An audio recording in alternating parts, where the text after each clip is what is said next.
I saw you first on a Sunday evening about the altar as I was kneeling upon Christ's passion as I was reading. But my eye was on you. Well, hello, everybody, and welcome to This Magical Life. And for today's episode, I'm speaking to a wonderful, wonderful person who, by an act of magic, I'm going to bring on to the stage.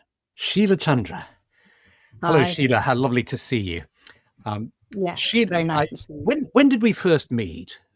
It was a long time We ago. met in the assembly rooms of at Glastonbury, in Glastonbury Town, in I think 99. 99. So sort of, oh my gosh, that's 26 years ago. Crikey. Yeah, It's yeah. terrifying, Long isn't time it?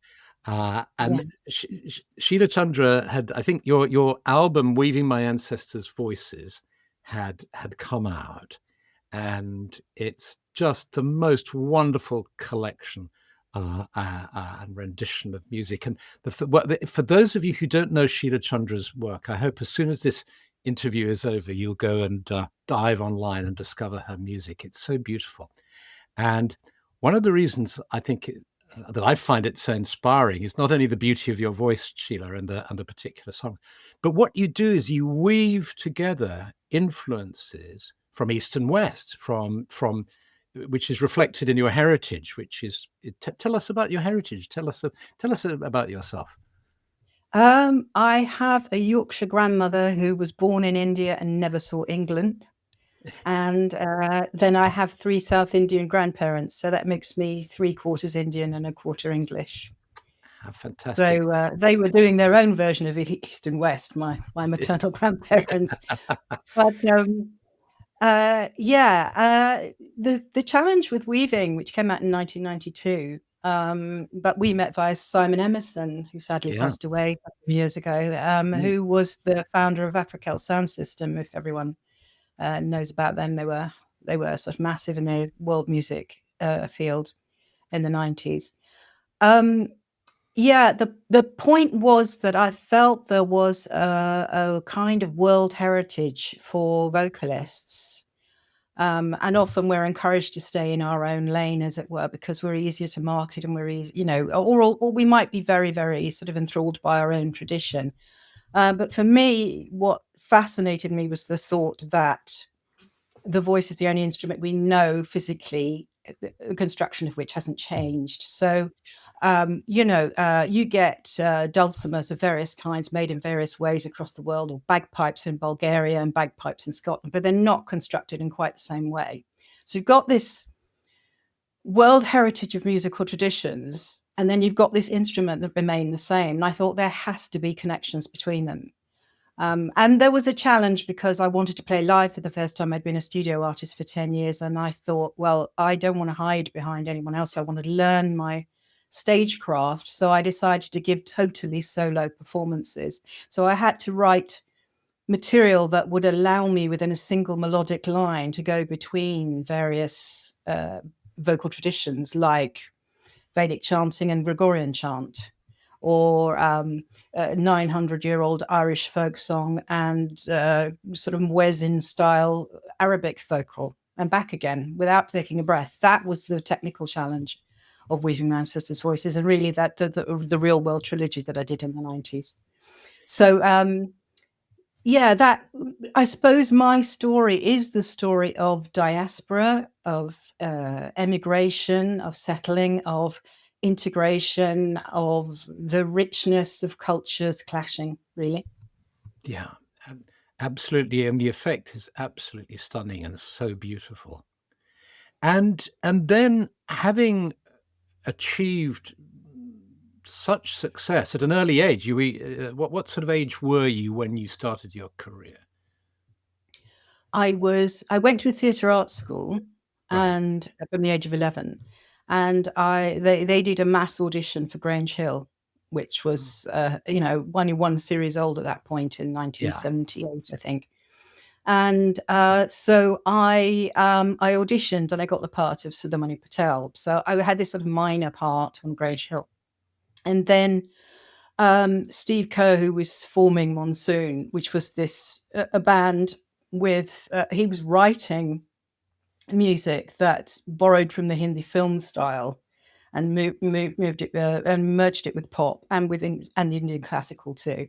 And he was looking for a singer, and I'd done a demo tape for, as part of what the school had put me forward to. And he discovered it and said, "That's the voice of Monsoon," and then found I was Asian. So I was probably the only singer of the right age, Asian singer of the right age, to be in a pop band and in the country. And he found me. It was quite incredible. One of those synchronicity things. And Monsoon had a global hit with Ever So Lonely when I was 16. When you were 16, Ever So Lonely is such a haunting song, isn't it? It's so beautiful. Well, you can't forget the chorus because it does repeat 33 times. So. It's catchy. You're not going to forget it easily, I don't think. That's right. That's right.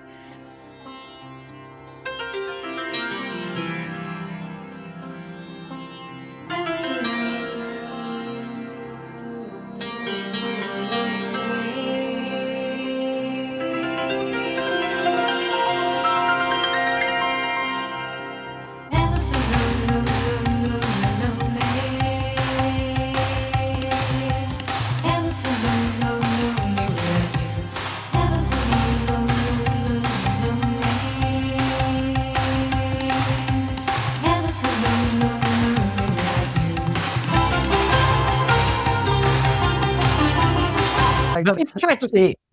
You're not going to forget it easily, I don't think. That's right. That's right. And you were only 16. So by the time you were, say, 18, were you, in inverted commas, famous? Well, I was famous as soon as the single broke, really, because it broke first on the dance floor. And the thing about the 80s was there was no category such as world music. So there were no world music press programs, journalists. There was no specialism. And it was, if you remember the era of synth pop, and everybody, computers and synthesizers were, you got Gary Newman, you've got OMD, you've got those sorts of people making very, very electronic sounds. And then here comes Monsoon in 1982 with this completely acoustic track. I mean, it had crash beats, but everything other source on it was acoustic. And we were ranked along with all the other big bands in rock and pop, in the rock and pop section, and that hasn't really happened since 1987. So we were at this sort of really interesting sociological kind of crux point where world music wasn't. It was perceived as exotic, but in terms of the structure of the industry, it wasn't being othered and hived off into a separate chart.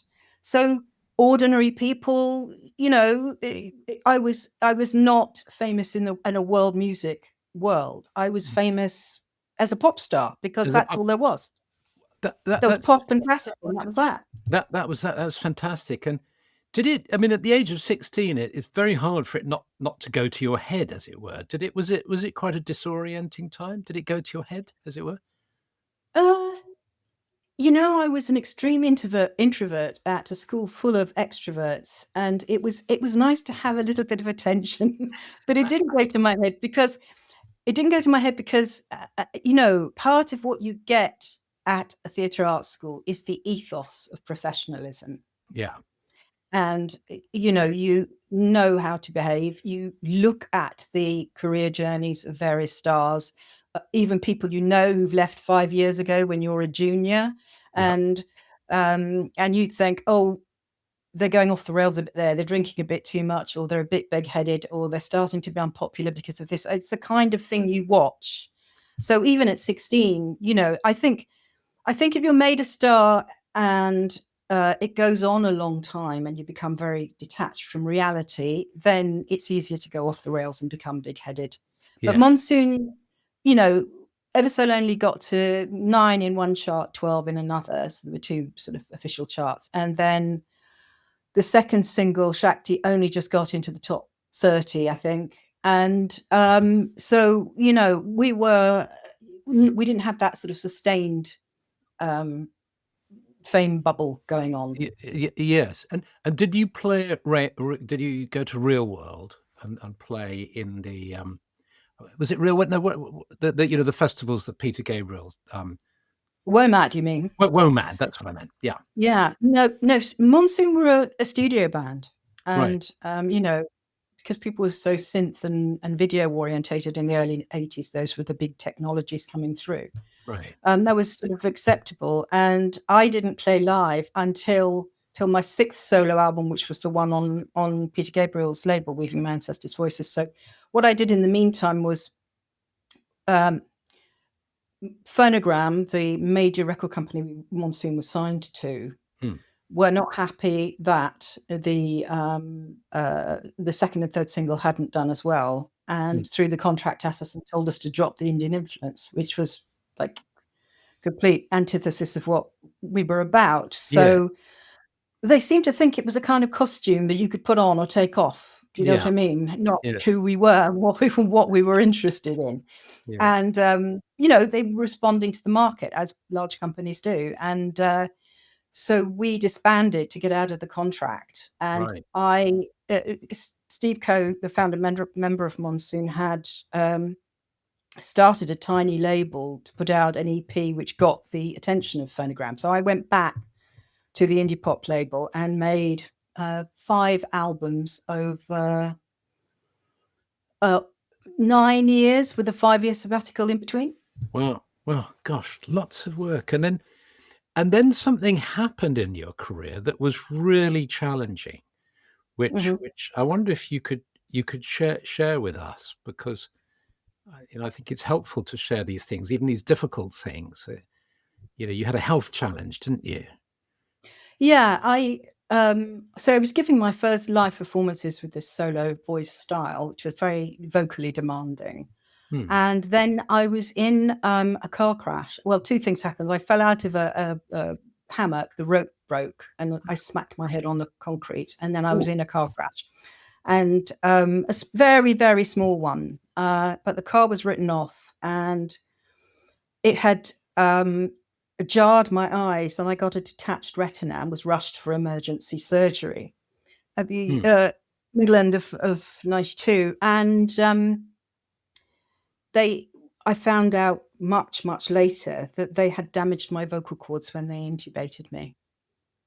The intubation blade had nicked one of my vocal cords, and that was fine when it was nicked, but as it started to heal, it produced scar tissue, which is not as stretchy as ordinary tissue, obviously. So my vocal cords couldn't meet in quite the same position, which produced a sort of perennial strain in my throat. So I had stamina problems basically from that point on, and I limped on, and I made another 2 albums with Real World, and then I made a collaboration album with Steve on the indie pop label in 2001. And then I think because my system had become primed for pain, although I was still doing live concerts up until about 2009, 2010, my system had become primed for pain. And then I hit menopause and developed burning mouth syndrome, which is neurological pain in the mouth, which unfortunately for me is triggered by talking. So I limit the amount I talk. You know, when we were setting this up, I had to give you days when I could talk and when I couldn't say. Exactly. And do please say if at any point in this interview, you know, you said that's enough. I've talked enough. But that's good. That's good. And burning mouth syndrome is something that, you know, if viewers and listeners haven't heard about it, if you Google it, you'll see, as with so many things, you know, lots of people suffer from this. And it's not fully, as far as I understand it, it's not fully understood yet, is it? Is that right? Anything that's called a syndrome is usually a package of symptoms, which they don't have a cause for.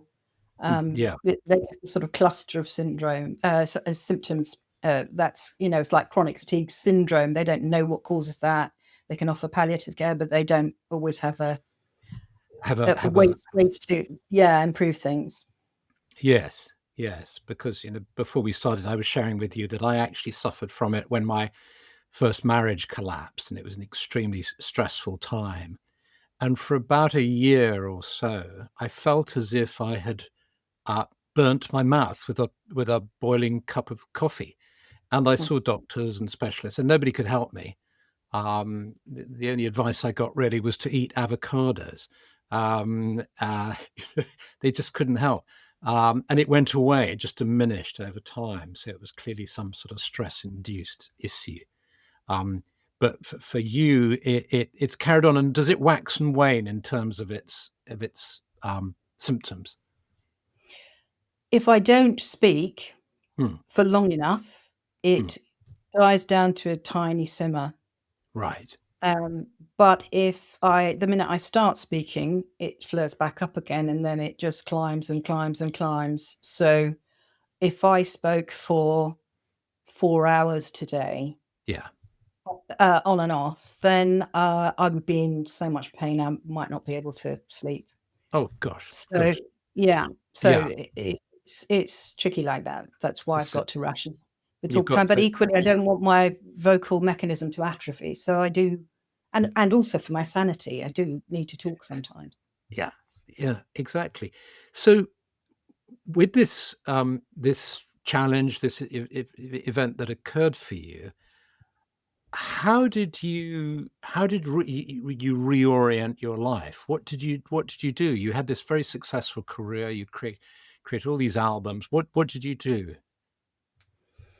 Well, unfortunately for me, the burning mouth is triggered by sound, talking, and then I had this throat pain. It was also triggered by making sound of any kind. And with the two pains together, I could no longer even warm up. I mean, I just couldn't stand the pain.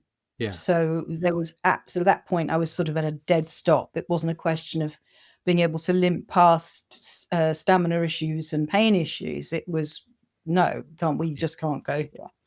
So I had to think about something else to do, which is when you've been, I mean, I was fanatical about being a singer from the point that my voice broke when I was 12. So when I suddenly had this very adult, emotional, rich sound rather than that sort of piping voice that children have.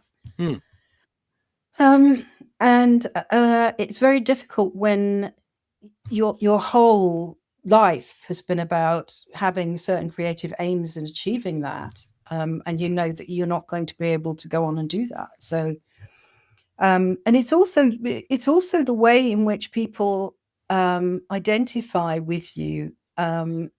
They kind of see you as singer first and person second. I think it's probably the same with clergymen. You know, you see the profession first. And so when the profession is removed, there's a kind of identity problem. Yes, in a way.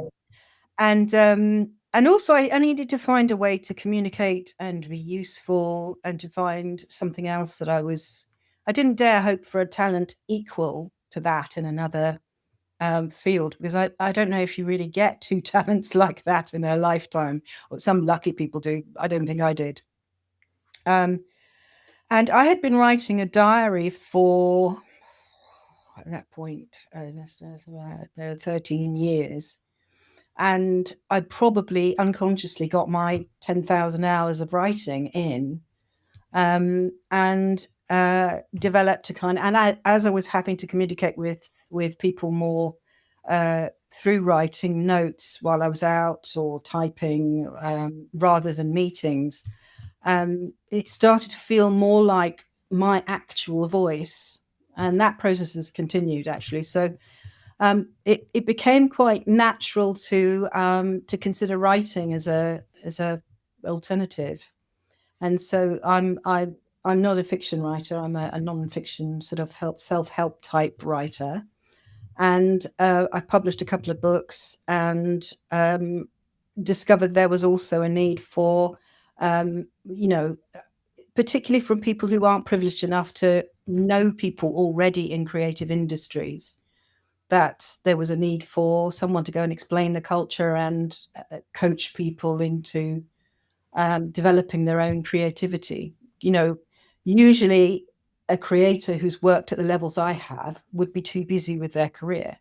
But my knowledge doesn't have to go to waste. I can't do it anymore, but I can help other people to do it. So Sheila, this is really interesting that your voice, as it were, if I heard you correctly, you were saying your voice transferred from actually physically articulating the voice to expressing yourself in writing, and there's this talking about the authorial voice and all the rest of the voice of the author. And you published books. What were the books that you wrote? I wrote Banish Clutter Forever, which is sort of book on home organizing and clutter removal and things, for Vermilion, which is part of Random House, in 2010. And then I wrote Organizing Your Creative Career, which is more for people in creative industries professionally. And that was out in 2020 on, it was out in 2017 and then revised in 2020 on Watkins Publishing. Watkins, okay. And then you moved into actually coaching creatives. Now that's really interesting. And those who know about Druidry, the Druid tradition, will also know that creativity forms a huge focus of interest for people involved in Druidry because of this concept of the hour. This idea really, I think, behind obviously not only Druidry. I mean, lots of people have these ideas that creativity is so important to us, and that it's really coming from very deep inside, whether you believe there's a soul or wherever it's coming from. We seem to have this innate need, so many of us, to bring something into the world, to give something. And on your website, you invite people who are interested in being coached in their creativity to contact you. How do you work with somebody who approaches you in that context? Well, I have a little sort of consultation, which is kind of a matchmaking process, free consultation of half an hour, where the potential coachee sends me, I send them a questionnaire, and they send it back so that I have some idea. I'm up to speed on what the sort of basic, what field they're in, where they're at, what they want to do, that kind of thing. And then we have a little chat to see if we're going to click and work well together, because I think there is a certain amount of, speaking the same language, having rapport and all that process.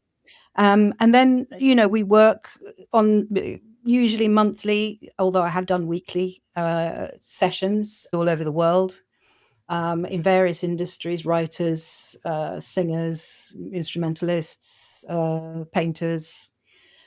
One guy was an academic author. It's great because I think coaching needs to be done in a sort of confidential, quiet situation, but it also means that using online tools that you can be in your bedroom and still get the benefit of it. I work on a very, very individual basis. It's client led. We talk about what the client is struggling with, particularly around, some people need to work very intensely around letting themselves go into the creative process. Others need more sort of industry advice, which I try to give. Yeah. There is, as I was saying before, there is a sort of professional culture in the creative industries, as there is in any, there is in the medical profession. Yeah. So, it helps to, when you're struggling with stuff like that, to kind of know what comes first, who to approach, where to get help, where to get support, all those sorts of things I can also help with. So. Yes, exactly. So that's a kind of mentoring role, isn't it? Somebody who's traveled the path before you and knows the terrain a bit and is able to share their advice and their wisdom and their experience to help you, so you don't maybe make the same sort of make mistakes or go off in the wrong direction. Yeah, and I think in these days when we notice the arts are being quietly taken over by people of, who are upper middle class or upper class, people who went to elite schools and have the money to do free internships or spend 5 years of their career working for nothing because they've got a financial safety net. It's important to redress the balance, because the arts used to be, from the 50s and 60s onwards, a good way for working class people to have their stories told and to make their mark, which is very, very important. So, Right. yeah, helping with that, with the mentoring side of it, is very important from a sort of sociological point of view. Absolutely. And because you've had experience both in the music industry and in the publishing industry, you're able to help, writers and musicians, I guess. And Also, one of the people I helped first before I was officially a coach was Stick, the street artist. Oh, right. I met him. He'd been homeless for 10 years and painting on the streets. Yeah. And I think he'd had one group show, but he wasn't sort of selling to clients, painting canvases and selling to clients. Now he's one of the biggest street artists in the world. Wow. So even though even though you knew about music and writing, you were able to help him in the arts field as well. Which is great, because obviously there's a lot I of have some crossover. basic understanding of that. I'm not a huge one understanding, but some understanding of the visual arts as well. Yeah. Right. And well, that's fantastic. And then in terms of the coaching, which as you said is more client led, and where you're dealing with, I would imagine, people struggling with feelings of inadequacy, or feelings of, blockages of various kinds. Have you developed a sort of a way of working with people who feel blocked, or that they're not quite able to give their best? Oh yeah, absolutely. It may be a fear of being seen, a fear of being successful, having a critical parent or teacher's voice in their head. It may be a lack of confidence about what they want to say, which is actually grounded in something practical, like simply not knowing the sort of tricks of organizing your topics, for instance, if you're writing a book. That's not knowledge you necessarily have unless you've gone into higher education or know an author or have been on courses and things. So, there are various reasons, and that's the reason why it's so very individual. I mean, the truth is that a coach does so very little. It's the energy and effort and soul of the client that propels them to success. But sometimes what they're missing is a catalyst, and that's what a coach can be. I think that's my experience. Yes, I think that's particularly true in Stick's story, because I wasn't officially coaching him. I was giving him bits of advice. And the next time I saw him, and he would just have run so far and applied the analogy to various other parts of his life that I had no knowledge of. It was his active hunger and taking whatever resources he could find and really running, including my sort of thoughts and advice and suggestions, and running with it. And that's true with every successful client. Yes, it's in a way there's a sort of midwifing aspect to it as well, isn't there? The pushing and the giving birth, as it were, and you're encouraging them and supporting them, and the thing I find fascinating about coaching and mentoring is how sometimes it just takes one piece of advice that you're able to give at the right time that does the trick. It's just what somebody needs to hear at that moment, and then they can run with it, and then it makes sense. And I think I know that sort of from both ends of the system. I realize the obvious truth, which is that when it comes to writing, there are plenty of ideas you can have, but there are no rules. Ways to do it. Yeah, loads of ways to do it. and here are some helpful ways you can try, but they may not suit you. It happens to suit me to read my previous day's writing. Somebody else, it may put them off, and they get sort of sidetracked into editing and being overly perfectionist around what they've written. And that means you can work from wherever you are in the world, which is London, I think, isn't it? Is that No, right? I'm in Somerset. You're in Somerset. Oh, how nice. Yeah, I'm not far from Glastonbury. So one subject that really interests me, and I'd love to hear your thoughts on this, is this question of flow. In Druidry, it's talked about as Arwen, the blessings of the spirit, the sort of the flow of inspiration, and I think lots of people who are creative experience that, and some people actually feel it physically.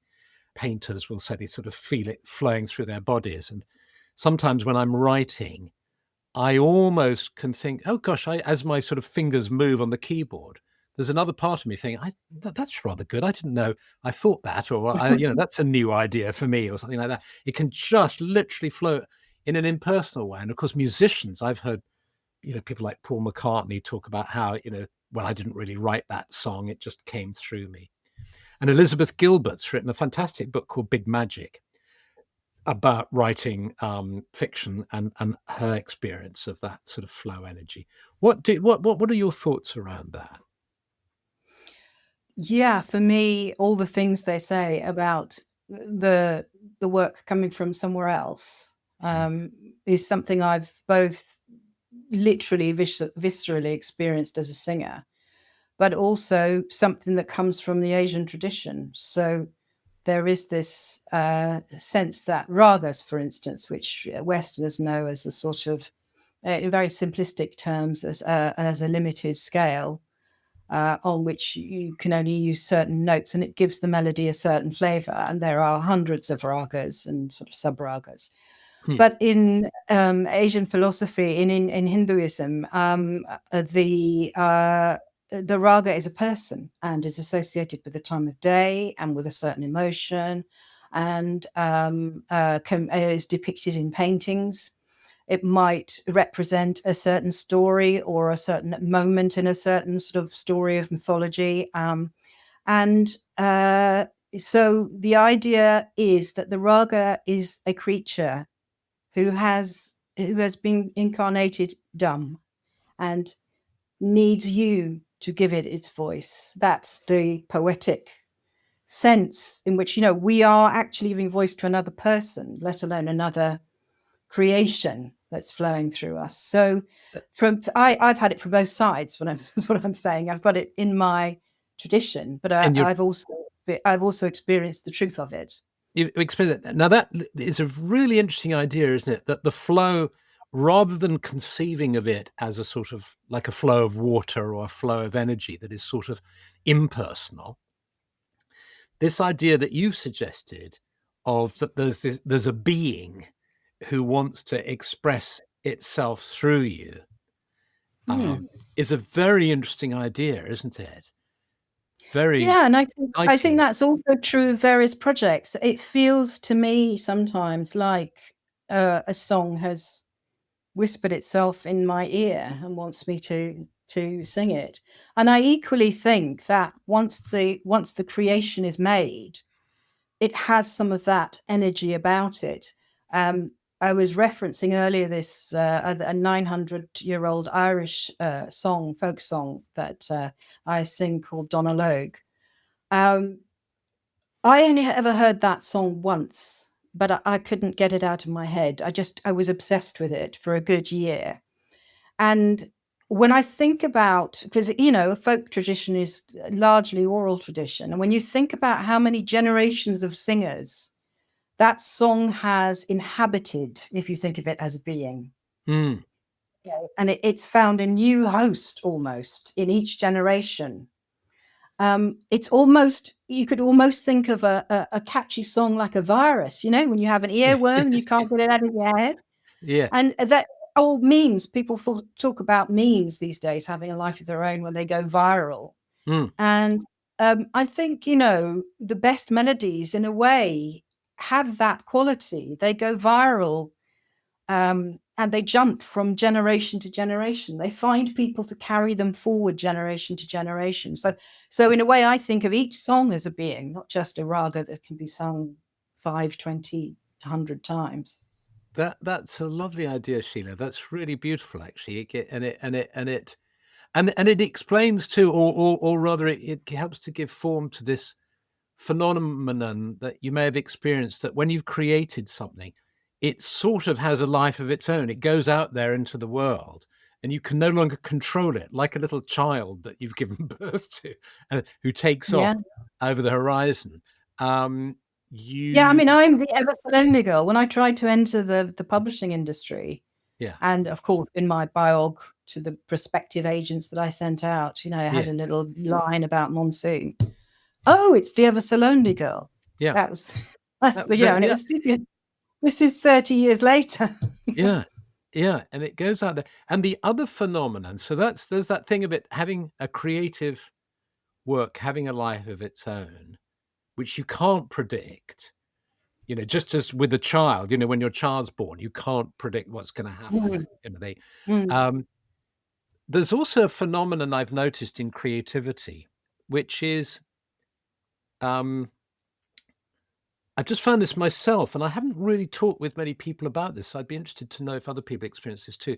Is that when I am fully engaged with a creative project, so I'm writing a book, it's like other books or other projects seem to be attracted by that, and so kind of come in. So it's almost, and there's a part of me saying, "Oh, will you go away? Because I'm trying to focus on this one." But there's another one sort of queuing up to. Are you familiar with this process? Yeah, I know what you mean, and I think it's because when you enter what we call the state of flow, it's like being in a river, and projects, these beings, all sort of flow down them. And I think there's when more you're in stuff the coming river, down the you get hit by more projects, which logs is why floating it's down. so important when you're a creator to do, rather than sit there thinking, I want to write this. I wanted to write it for 20 years, and it needs to be perfect. Then you're not in the river anymore. You're kind of all clamped up and out on the land.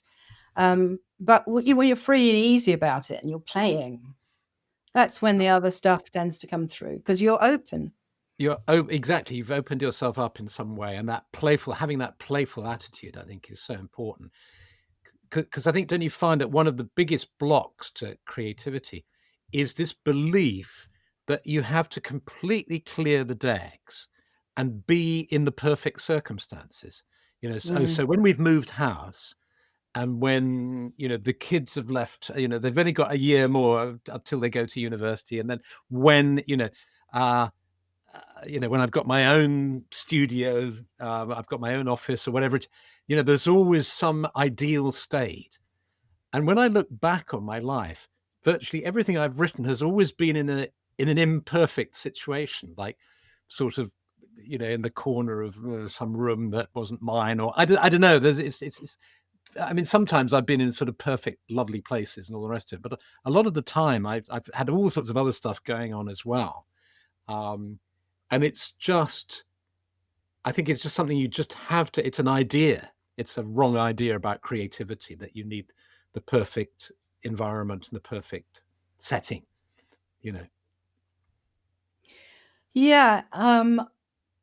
I think the problem is with creativity is it's such an internalized process, and we are a very pictorial culture. I mean, we're almost going that way with writing as well, with emojis rather than full sentences. And there, when I wrote Organizing Your Creative Career, one of the things I referenced right at the beginning of the book was this sort of chaos myth, the Van Gogh chaos myth, the suffering to be an artist and everything. I mean, isn't there a story about when he lived with Gauguin that there was turpentine in all the cups when they tried to make tea, or, that kind of chaos? Yeah. Genius equals, mental illness and chaos. Actually, I think that's really sells the creative process short. But it's because film directors and novelists have all thought, how can I visually represent this swirl of ideas, this obsession with, you know, the ideas and where they're going to go. Oh, I know, loads of paper and Yes, the depicting, it's more colourful and interesting rather than the quiet, slow, quite internal process of creativity. And I think also, ironically, people are quite afraid of that process because we've been trained out of it. You know how creative a child is. At 3 years old, they're not at all self-conscious. Give them a set of crayons and some paper, and they'll be going, "Oh, look, an elephant!" You know, the second you turn round. Yeah. But we lose that, and it gets trained out of us. And I think we subconsciously carry a sense of loss and resentment about that loss. And I think that's what rears its head when the old propaganda about artists are lazy, they don't really do anything, they don't deserve to be highly paid, you know, life of Riley kind of. Actually, being an artist is tough. It's a hard life. It's can be a very unstable life, and it takes great personal courage to work like that. But there isn't, and I think there isn't. Art has become so accessible and ubiquitous in our culture. I mean, you think 500 years ago, how many great paintings would you see in your lifetime? You know, if you're an ordinary person or even a merchant, how many great houses would you walk around? How many great books would you ever own or read? How many great minstrels would you hear? You certainly can't put a tune on while you're cleaning your teeth in the morning. Yes, that's right. You can't hear it when you're dining in an inn because, you know, there isn't a loudspeaker system and musicians are expensive. So we kind of take art for granted as well. And I think that's part of the resentment process. We get it so easy. We have access to it so easily that we almost forget it's there. We forget that every book cover we pick up has been designed. Even every, you know, free pizza leaflet that comes through the door has been designed. It's been lettered, has been thought about, has, you know, the proportions have been thought about. That's art. And people don't realize, you know, even every cheap plastic product these days has got, you know, it's got a nice curve in it to make it more attractive, even though it's a very cheap material. People don't recognize how much art is around them. So there's that odd, I can't be there and I've lost my creativity. So these people are doing it and enjoying it. It's a complex world we're living in, where on the one hand, the creatives and creativity is put on a pedestal and is associated with fame and fortune, and therefore out of reach and so on, and is othered in some way. But at the same time, it's taken for granted because there's just this mass of artistic product that you can absorb through the internet and around you and all the rest of it. So and there's the cheering at the downfall of people who suffer misfortune because something's gone wrong in their lives and they're famous and they have a kind of social fall and everybody all the glear out on around that and so on. Exactly. Yeah. So I think the role that, you know, you're fulfilling and of the ally, it's like the word that comes to me as well as coaching. It's like an ally. It's having this, you know, person who's got your back and who encourages you, supports you. Sometimes they're sort of fulfilling a midwife kind of role of helping you give birth to something that's precious to you. And other And times, also they're disinterested. And that's important. Not uninterested, but disinterested, as in not having a personal stake. Because, you know, when you work with various band members, they've all got their own agenda. And if you work with a publishing house, they've got their agenda. And if you are new or you don't know what you're doing or you're entering a new field or you're growing to the next level, it's useful to have someone to talk to, even if they don't know the specifics of your industry, about the dynamics and the agendas and what you think is really going on. Exactly. Yeah. And I think really, really important. That's really fantastic. Another aspect of it is stage fright, because quite a lot of ordinary people have to go and present to the board or give a talk, or more people are giving TED Talks. I went through stage fright because when my voice started to go wrong, I was still going on stage. And you have this experience of you're on stage alone. Because all my performances as a solo artist were given alone. And people have heard the record. They know what it's supposed to sound like. And you've got nothing to hide behind. It's just your voice in the space, sometimes completely unaccompanied, no drone even. And if you don't know that your voice is going to behave, then you very realistically start to become frightened. Yeah, I bet. That thing of rabbit in the headlights, of everyone's looking at you and it's the time is now kind of thing. Exactly.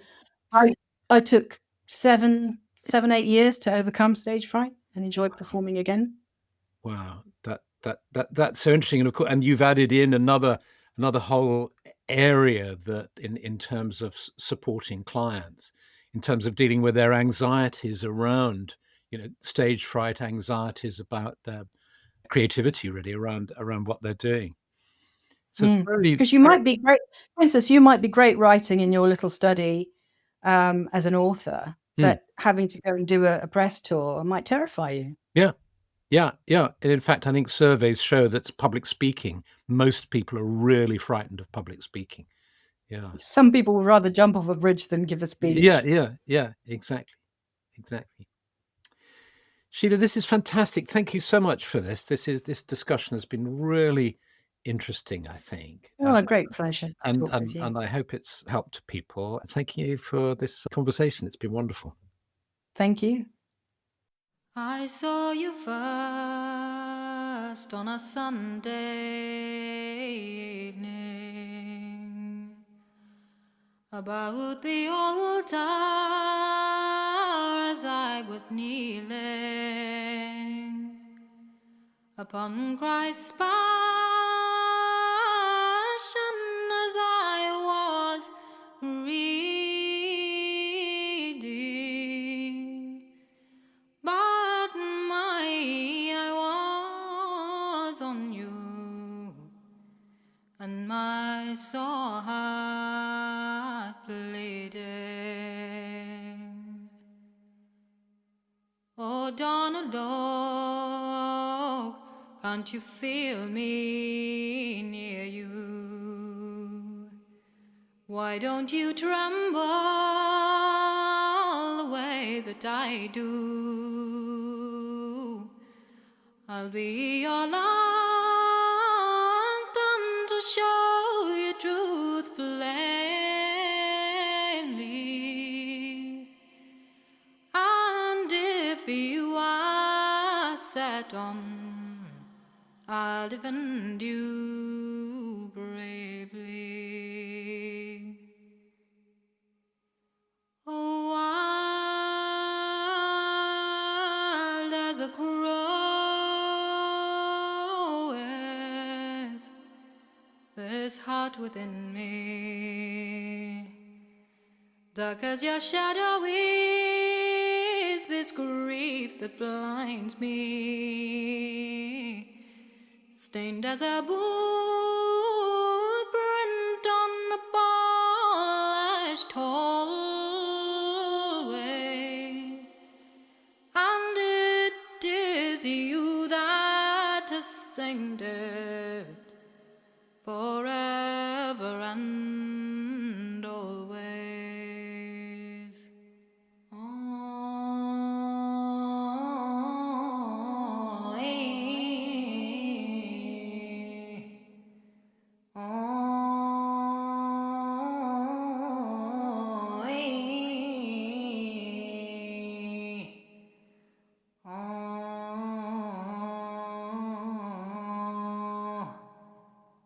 you took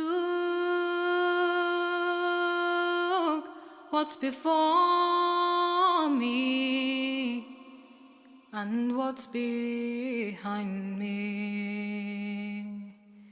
You took east and west when you wouldn't mind me.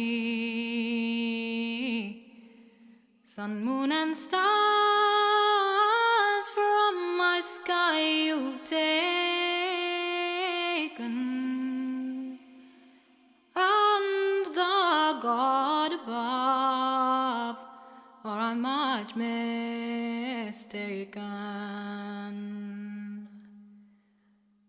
I saw you first on a Sunday evening, about the altar as I was kneeling upon Christ's passion, as I was reading,